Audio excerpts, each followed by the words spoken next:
नमस्कार साथियों, जब भी इतिहास लिखा जाएगा तब मोदी सरकार के 10 साल के कार्यकाल को किसानों के खिलाफ क्रूरता, बर्बरता, दमन और दंशकाल के रूप में जाना जाएगा। आज भाजपा की केंद्र सरकार तथा हरियाणा, राजस्थान, उत्तर प्रदेश की भाजपा सरकारों ने देश की राजधानी दिल्ली को एक पुलिस छावनी में तब्दील कर रखा है, जैसे किसी दुश्मन ने दिल्ली की सत्ता पर हमला बोल दिया। दिल्ली के चौतरफा, खास तौर पर हरियाणा, क्योंकि वो 2/3 हिस्सा है दिल्ली के दोनों तरफ, खास तौर हरियाणा और दिल्ली बॉर्डर पर मंजर क्या है, मैं ये आज आपसे साझा करना चाहूंगा। पहला, सोनीपत में कुंडली और बहादुरगढ़ में टीकरी दिल्ली बॉर्डर पर सीमेंट के बैरिकेड्स, बड़े बड़े बोल्डर्स, रोड रोलर्स, कंटेनर्स लगा उन्हें सील कर दिया गया है। यही हाल यूपी और राजस्थान बॉर्डर का भी है। दूसरा, जहां दिल्ली की चौतरफा किलेबंदी की गई है, वहां सड़कों पर कीलें बंदी कर दी गई है, यानी कीलें और नश्तर दिल्ली की चौतरफा सड़कों पर जमीन में गाड़ दिए गए हैं। यही नहीं, कंटीले तारों की दीवारें बना दी गई हैं। तीसरा, पड़ोस में हरियाणा की भाजपा सरकार ने पंजाब और हरियाणा के बीच रतिया और बुढलाडा रोड के बीच 10 फीट गहरी और 15 फीट चौड़ी खाई बना दी है, जैसे दो दुश्मन देशों के बीच में बनाते। हांसी हरियाणा में जो है, उसके निकट राष्ट्रीय राजमार्ग पर मैयड़ टोल है। सरकार ने वहां जेसीबी मशीनें लगा 50-50 फुट गहरे गड्ढे बना दिए। सीमेंट बैरियर पर सीमेंट भरकर एक कंक्रीट की दीवार राष्ट्रीय राजमार्ग पर खड़ी कर दी गई है।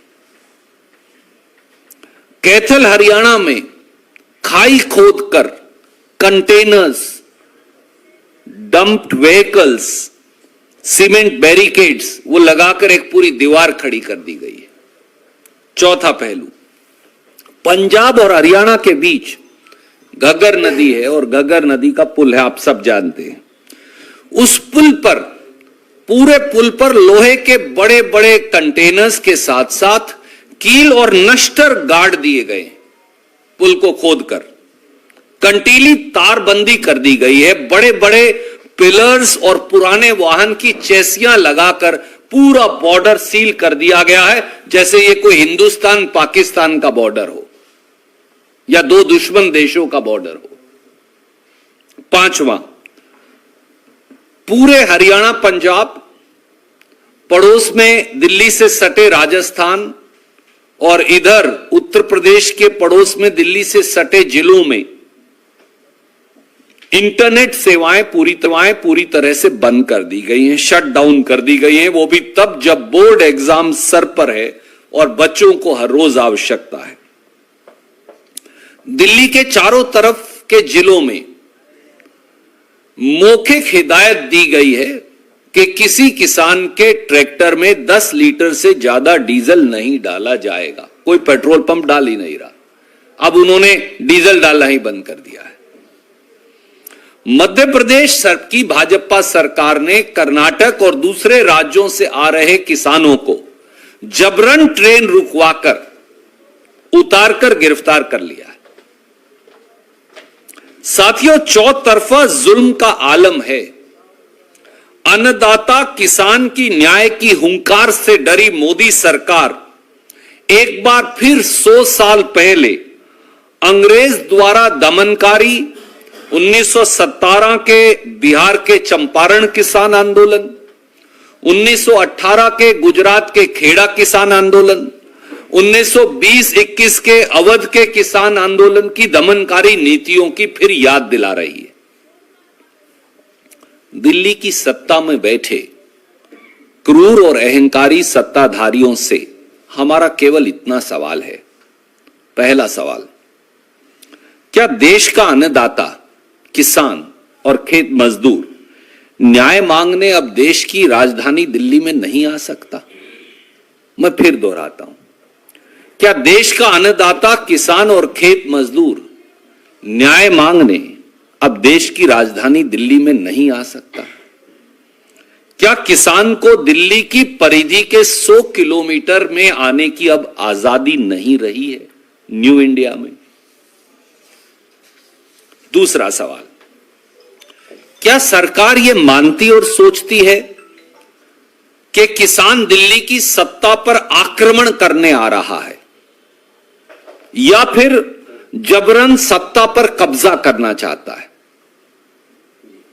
यदि हां, तो सरकार सामने आकर सबूत दे देश को कि यह दिल्ली की सत्ता की तख्ता पलट की साजिश है, और यदि नहीं, तो फिर देश की राजधानी दिल्ली को पैरामिलिट्री और पुलिस की छावनी में बदलने की आवश्यकता क्या है?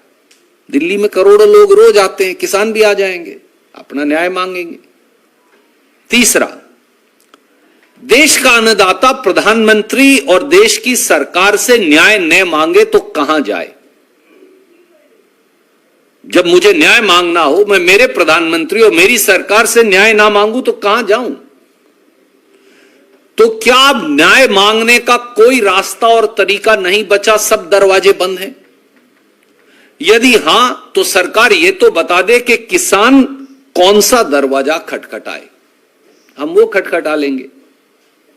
चौथा सवाल, जब किसान आंदोलन पूरी तरह से शांति प्रिय है और जब सालों तक चला पिछला किसान आंदोलन भी शांति प्रिय रहा और टेलीविजन और अखबार इस बात के गवाह हैं और देश, तो फिर किसान की राह में कीले और नश्तर क्यों? कंटीले तार क्यों? सीमेंट के बोल्डर क्यों? कंटेनरों की दीवार क्यों? सड़कों में खुदी खाइयां क्यों? किसान के बेटों, पुलिस और पैरामिलिट्री के सिपाहियों की संगीने और बंदूकों के मुंह किसान की छातियों की ओर क्यों? और पांचवा और आखिरी सवाल, क्या भारत के हुक्मरान को देश की मिट्टी का दर्द, किसान की वेदना और कराहते हुए हिंदुस्तान की आवाज अब सुनाई नहीं देती? साथियों, याद करें कि 18 जुलाई 2022 को 3 काले कानून, लंबे किसान आंदोलन के बाद 3 काले कानून निरस्त करने के फैसले के बाद मौजूदा मोदी सरकार ने किसान को यह आश्वासन दिया कि वो एक प्रभावी और पारदर्शी न्यूनतम समर्थन मूल्य यानी एमएसपी का कानून लेकर आएंगे, बनाएंगे। ये वादा भी किया कि इस देश के 72 करोड़ किसान और खेत मजदूर को कर्ज मुक्ति से राहत दिलाने का रास्ता प्रशस्त करेंगे, क्योंकि इस देश में हर घंटे एक खेत मजदूर या किसान आत्महत्या का फंदा चूमने को मजबूर है। तो फिर किसान इस वादे की गारंटी क्यों ना मांगे? क्योंकि आजकल सरकार हर बात की गारंटी दे रही है। हम ये पूछते हैं, किसान मोदी जी के और भाजपा सरकार के इस वादे की गारंटी क्यों ना मांगे, न्याय क्यों ना मांगे? याद रहे, जब हमारे किसान बंजर जमीन का सीना फोड़कर निर्मल जल की धारा निकाल सकते हैं, जब अन्नदाता पथरीली जमीन का गरूर तोड़कर उसमें बीज अंकुरित कर देश का पेट पाल सकता है, तो फिर सत्ता के अहंकार और अन्याय के खरपतवार का समूल नाश भी कर सकता है। यह सरकार को जानना होगा। इस बार सत्य और असत्य के बीच संघर्ष में छल से सत्ता पर आसीन दुर्योधन दुशासन जान लें, दुष्चक्र रच लें, शकुनी मामा चाहे कितनी चाल चल लें, धर्म भ्रष्ट धृतराष्ट्र चाहे अपनी आंखों में के साथ साथ जुबान को भी सील लें, लेकिन इस बार अन्नदाता किसान सरकार के भ्रमजाल में नहीं आने वाला। इस बार वो अपना वाजिब हक लिए बगैर हस्तिनापुर से हटने वाला नहीं, वो केवल न्याय मांगता है। सरकार ये भी समझ ले कि ये तो किसानों की लड़ाई का आगाज है। अभी तो बस पंजाब और हरियाणा के किसान न्याय मांगने, दरवाजा खटखटाने आए हैं। जब पूरे देश के किसान की कुमुक दिल्ली आएगी तो फिर अंजाम क्या होगा? किसान खेत मजदूर की परवरिश का सबसे बड़ा हिस्सा शांति और सदाचार होता है। किसान कभी हिंसक नहीं होता, क्योंकि जमीन कभी हमें हिंसक होना सिखाती ही नहीं। उसे मालूम है कि दूसरे का हक लेना नहीं और अपना हक हर हाल में हासिल करना है। इसलिए भारतीय राष्ट्रीय कांग्रेस की ओर से मैं कहूंगा, और एक किसान के तौर पर भी, कि हम किसानों के न्याय की मांग का समर्थन करते हैं। राहुल जी न्याय की इसी लड़ाई को लड़ रहे हैं, खड़गे जी न्याय की इसी लड़ाई को लड़ रहे हैं, और हमारी मांग बड़ी सीधी है। देश के आदरणीय प्रधानमंत्री जी को किसानों को फौरन बुलाकर उनसे बात कर उन्हें न्याय देना चाहिए। एक लाइन की मांग है। देश के आदरणीय प्रधानमंत्री जी को किसानों को फौरन बुलाकर उनके आमने सामने बैठकर बात कर उन्हें न्याय देना चाहिए, वरना सत्ताधारी सरकार यह भी जान ले, यूं ही हमेशा जुल्म से उलझती रही है खलक, यूं ही हमेशा जुल्म से उलझती रही है खलक, ने उनकी रस्म नहीं है ना अपनी रीत नहीं, यूं ही हमने हमेशा खिलाए हैं आग में फूल, ना उनकी हार नहीं है ना अपनी जीत नहीं। जय जवान जय किसान। आप कोई भी प्रश्न पूछना चाहें तो स्वागत है। I'll just come one by one, sir. Yes, sir, I'll come to you.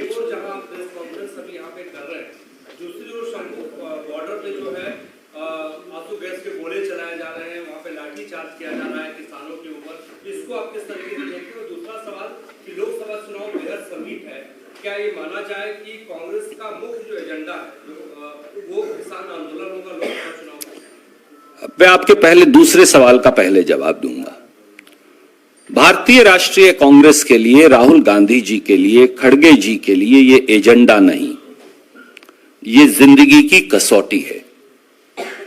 इस देश के 140 करोड़ नागरिकों में से अगर 72 करोड़ नागरिक या उनके नुमाइंदे, आप उनसे सहमत हो असहमत हो, क्या वो देश की राजधानी में सत्ता पर बैठे हुक्मरान से न्याय की गुहार लगाने नहीं आ सकते? ये मेरा किस प्रकार का हिंदुस्तान है?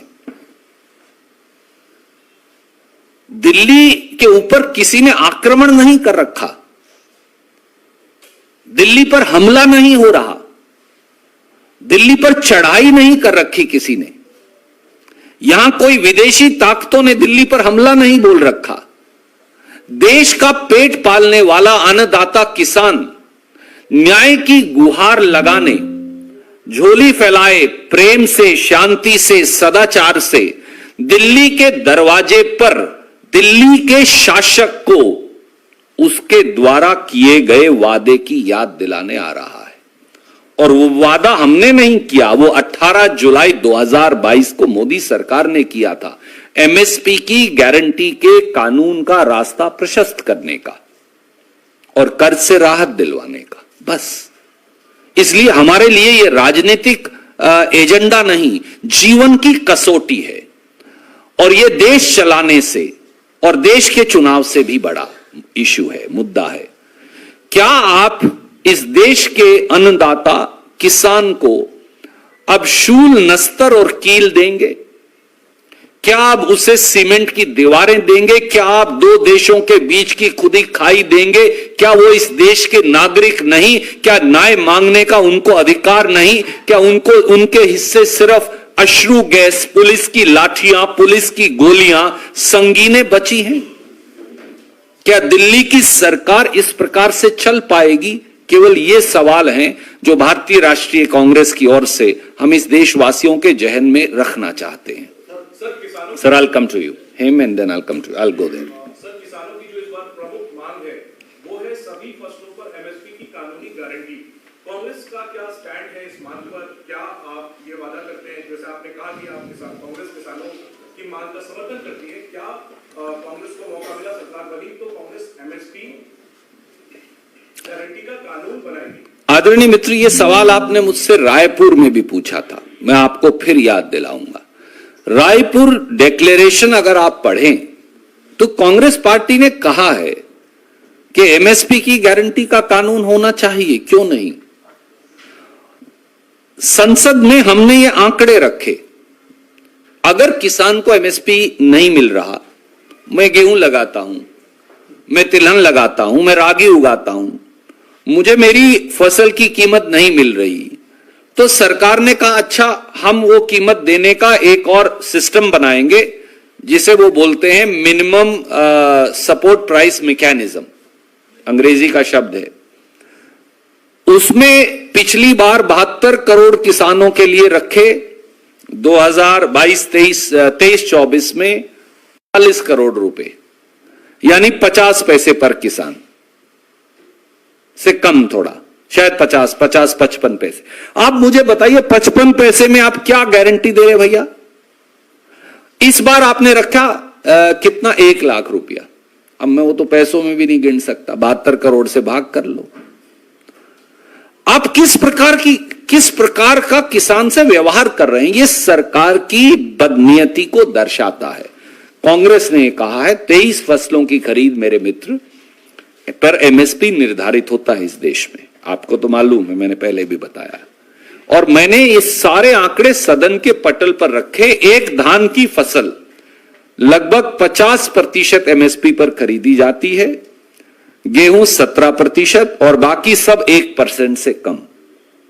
तो अगर आप बाजारी ताकतों के पास किसान को फेंक देंगे तो वो आंदोलन नहीं करे, न्याय नहीं मांगे, दिल्ली का दरवाजा नहीं खटखटाए, तो क्या यूनाइटेड नेशंस जाए?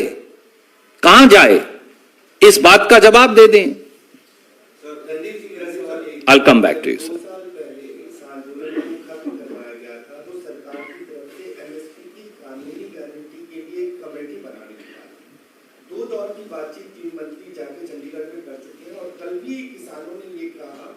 सरकार फिर उस कमेटी की बात कर रही है। क्या आपको लगता है कि एक बार फिर लटकाने या भटकाने की कोशिश की जा रही है, क्योंकि कमेटी अभी तक फॉर्म भी नहीं? लटकाओ, भटकाओ और अपना उल्लू सीधा करते जाओ, ये मोदी सरकार का तरीका बन गया है किसान के प्रति। 18 जुलाई 2022 को इस कमेटी की घोषणा हुई, अब हम 2024 में हैं, कमेटी की बैठकें ही नहीं हुई। सवाल कमेटी का नहीं था, उन्होंने कहा कानून बनाने के लिए या वो रास्ता खोजने के लिए हम एक कमेटी बना रहे हैं। ना कमेटी की रिपोर्ट आई, ना निर्णय हुआ, लोकसभा का चुनाव आ गया। लोकसभा का चुनाव निकालो, लटकाओ, भटकाओ और सबको बहकाकर उल्लू सीधा करो या सबका उल्लू बनाओ, ये नीति नहीं चलेगी। किसान बड़ा सरल स्वभाव का व्यक्ति होता है। खेत मजदूर, गरीब, अनुसूचित जाति, पिछड़े वर्गों के वो भाई जो किसान और खेत मजदूर हैं, वो बड़े सरल स्वभाव के साथी हैं। उनका केवल ये कहना है, या तो आपको बोलना नहीं था उस समय, पर मोदी जी ने कहा 18 जुलाई 2022 को कि हम कानून बनाने का रास्ता प्रशस्त कर देंगे और किसान की कर्ज मुक्ति का रास्ता भी बनाएंगे। तो अब 2 साल बीत गए, लगभग 2 साल बीतने के बाद नतीजा क्या है? तो किसान छल, प्रपंच, कपट और शकुनी की चौपड़ नहीं जानता, परंतु अगर कोई उसे शकुनी की चौपड़ बिछाकर हराने की कोशिश करे, धृतराष्ट्र की तरह आंख बंद और जबान सील कर उसके न्याय को बुलडोजर के नीचे कुचल दे, तो फिर वो दुर्योधन हो या दुशासन या आज के सत्ता पे बैठे हुक्मरान हो, वो उनसे न्याय की उम्मीद भी करेगा और जरूरत पड़ी तो न्याय का संघर्ष भी करेगा। Sir, I will come to you sir after. तो उनका कहना है कि जितनी भाजपा दोषी है उतनी कांग्रेस भी दोषी है, क्योंकि कांग्रेस की नीतियों के चलते ही हमारा ये हाल। आदरणीय मित्र, किसी व्यक्ति विशेष का या एक नेता का ये मत हो सकता है, मैं उसका भी सम्मान करता हूं भारतीय राष्ट्रीय कांग्रेस के मन से, परंतु आप मुझे बताइए, मैं ये आपके और आपके दर्शकों और पाठकों के विवेक पर छोड़ता हूं, क्या 68 साल में कभी इस प्रकार का किसान आंदोलन हुआ? क्या 68 साल में कभी लाखों किसान दिल्ली के दरवाजे पर दरवाजा खटखटाने आए? एक बार आए थे जब राजीव गांधी जी थे, टिकैत साहब आए थे। मैं उदाहरण दूंगा इस देश को। टिकैत साहब को राजीव गांधी जी ने दिल्ली के बोट क्लब पर लाखों किसानों के साथ आने की इजाजत दी, क्योंकि राजीव जी का, कांग्रेस पार्टी का यह मानना था किसान भी इस देश का नागरिक है। अगर वो आकर संसद और सरकार के दरवाजे पर बैठकर न्याय की गुहार लगाएगा तो हम उसकी बात स्वीकारेंगे, सुनेंगे। आप बात सुनिए, आप उसको नश्तर, कील, बंदूक, भाले, अश्रु गैस, लाठियां मत दीजिए। और तब भी हल निकाला गया था एक कमेटी बनाकर मंत्रियों की। आज की सत्ता पर बैठे हुक्मरान दिल्ली की 100 किलोमीटर की परिधि पर किसान के आने तक पर पाबंदी क्यों लगाए हैं? इसलिए अगर आप यूपीए का भी कार्यकाल देखें तो 12% हर साल एमएसपी बढ़ता था, 12%। किसान आंदोलित क्यों नहीं था? इसलिए नहीं था कि उसे लगता था कि उसके बाजार का भाव उसे मिल रहा है। यही कांग्रेस और बीजेपी में अंतर है। हम सुनते हैं, हम मरहम लगाते हैं, हमें कराहते हुए हिंदुस्तान की आवाज सुनती है। खेत मजदूर और किसान पर जब जब संकट आया, याद करिए वो बुंदेलखंड पैकेज हो, वो महाराष्ट्र में विशेष पैकेज हो जाकर किसानों के लिए, हर बार डॉक्टर मनमोहन सिंह जी, सोनिया जी गए, राहुल गांधी खुद गए और वो पैकेज किसानों के लिए देकर आए। तो एक वो समय था सरकारों और किसान में समन्वय और कभी कभी मतभेद का, और एक ये रास्ता है जहां किसान के हिस्से केवल नश्तर, कील, सीमेंट के बोल्डर, दीवारें, पुलिस की गोलियां, अश्रु गैस और लाठियां। यही उस समय कांग्रेस जब सत्ता में थी और आज की सत्ताधीशों में यही अंतर है। अनिल जी, मेरा सवाल है, आपकी पार्टी का एक कंसर्न होना चाहिए। देश में अनरेस्ट है, आंदोलन हो रहा है, और आंदोलन के बाद आंदोलन खत्म होता है, लेकिन वही सारे किसान, वही जनता विपक्ष को नकार देती है। ये क्या दिखाता है? आदरणीय साथी, अगर आप 3 प्रांतीय चुनावों की ओर इशारा कर रहे हैं तो उस आंदोलन के बाद 2 प्रांतीय चुनाव और भी हुए, हिमाचल और कर्नाटक में, उसमें भाजपा को नकार दिया गया।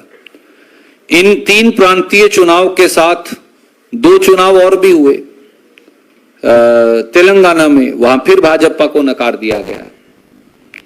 तो इसलिए चुनावी जीत और हार, मैं मानता हूं वो महत्वपूर्ण है, परंतु अगर हम 3 चुनाव हारे तो हम 3 चुनाव जीते भी। आप हिमाचल, कर्नाटक और तेलंगाना जीते, आप छत्तीसगढ़, राजस्थान, मध्य प्रदेश हारे। तो इसलिए केवल यह कहना कि क्योंकि 3 चुनाव हम नहीं जीत पाए इसलिए इस देश के किसान को अब न्याय नहीं मिलना चाहिए, या उसके सीने में गोलियां दाग देनी चाहिए, या उसके रास्ते में नश्तर और कील बिछा देने चाहिए, या उसके रास्ते में खाइयां खोद देनी चाहिए, या उसके रास्ते में दीवारें खड़ी कर देनी चाहिए, यह शायद गलत होगा।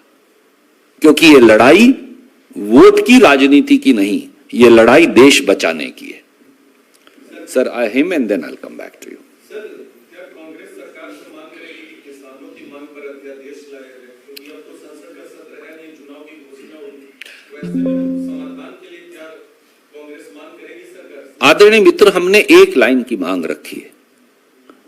आदरणीय प्रधानमंत्री जी आज ही बगैर विलंब के सब किसान भाइयों को दिल्ली अपने पास बुलाएं और उन्हें न्याय दें, बस। Sir, then and I will go back to him. Okay.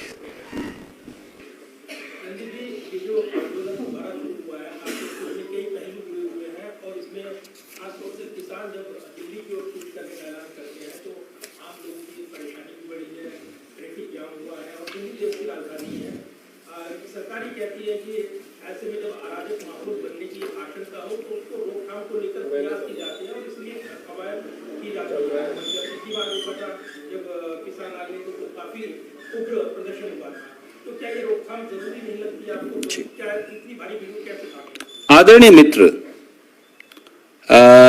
जब सरकार नश्तर बिछवाकर राष्ट्रीय राजमार्ग को खोद देती है तो क्या आम नागरिक की जिंदगी उससे आसान हो जाती है?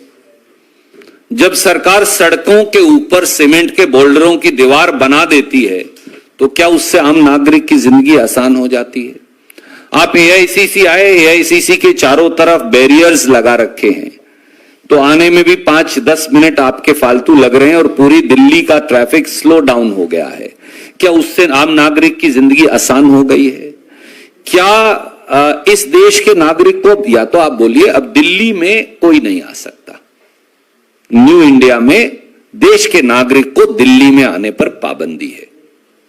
क्या दिल्ली में, न्यू इंडिया में देश के नागरिक को दिल्ली की सत्ता से न्याय मांगने की आजादी है या नहीं? न किसान आंदोलन पिछली बार हिंसक था, न इस बार हिंसक है। किसानों के ऊपर गाड़ियों से कुचलने का काम भाजपा के नेताओं ने किया था। शायद आपके चैनल ने उसे कवर भी किया था।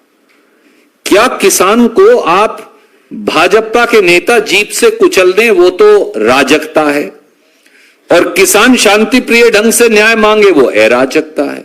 तो फिर इस देश के 140 करोड़ नागरिक अराजक हैं। किसानों की बात और किसानों को खुश करने के लिए और किसान आंदोलन की वजह से 2 बड़े अवार्ड दिए गए सरकार के द्वारा, भारत में दिए गए। स्वामीनाथन जी को चौधरी चरण सिंह को। आपको लगता है इस वजह से कुछ किसानों का मामला सॉफ्ट होना चाहिए सरकार के प्रति और किसानों को कहीं ना कहीं उनको आकर्षित करने का, उनको सॉफ्ट करने की कोशिश की जाएगी? किसानों ने उन दोनों भारत रत्न का स्वागत किया है, पर अगर आज चौधरी चरण सिंह जिंदा होते तो क्या चौधरी चरण सिंह किसानों के रास्ते में शूल और कील बिछाने का समर्थन करते? मैं ये देश के सामने सवाल रखता हूं।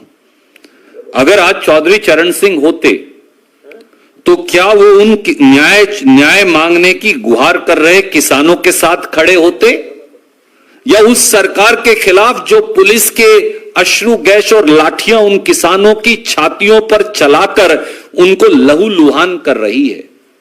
अगर आज चौधरी चरण सिंह जिंदा होते तो क्या वो किसान की फसल के उचित मूल्य और कर्ज मुक्ति के पक्ष में खड़े होते, या फिर किसान का दमन करने हुए लाठी डंडे गोली खाई कील से उसका रास्ता रोक रही सरकार? यही चौधरी चरण सिंह की आत्मा। अगर आज स्वामीनाथन जी जिंदा होते, जीवन का सार तो क्या हो यही स्वामीनाथन रिपोर्ट में एमएसपी की गारंटी के कानून के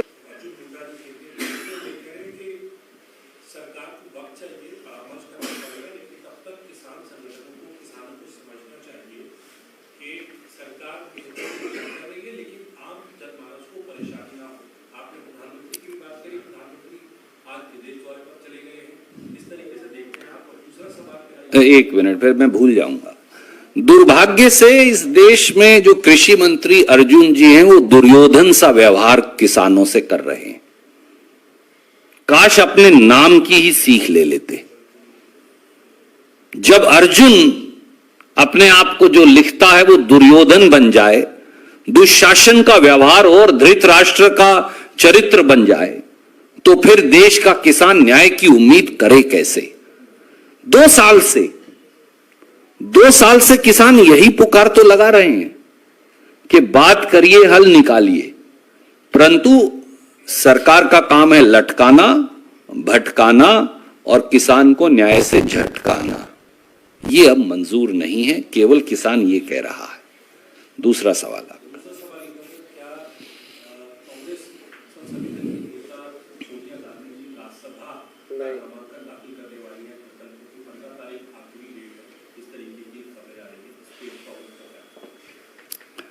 आदरणीय मित्र, ये जब भी कोई निर्णय होगा हम आपको बता देंगे।